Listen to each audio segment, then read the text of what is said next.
Hey guys, Layla Shaver, your favorite compliance nerd. Listen, if you're gonna sell or buy your book of business, get an attorney that knows what the hell they're doing.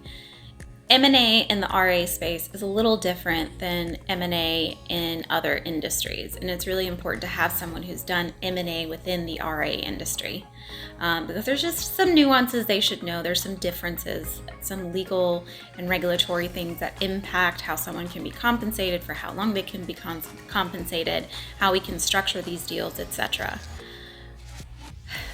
But also remember, for God's sake, please remember, the acquiring firm is not the legal entity that has a contract with your clients.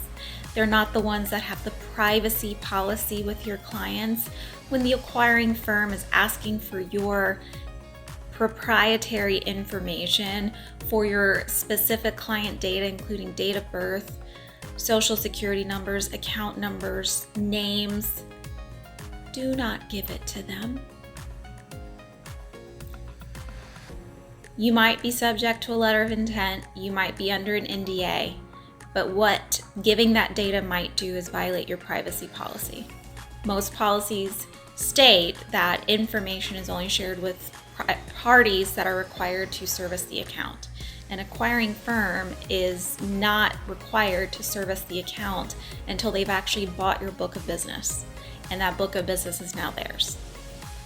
So be careful about the requests you're getting from firms that are interested in acquiring your book. If the transaction goes through, it's great, but if it doesn't, then you've just shared away all of the information. What keeps them from going and taking that information and trying to take those clients, right? And then you've just shared all that client data without your clients knowing, with a third party that is no longer going to be doing business with you.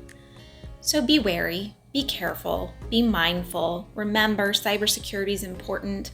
Protecting PII is important.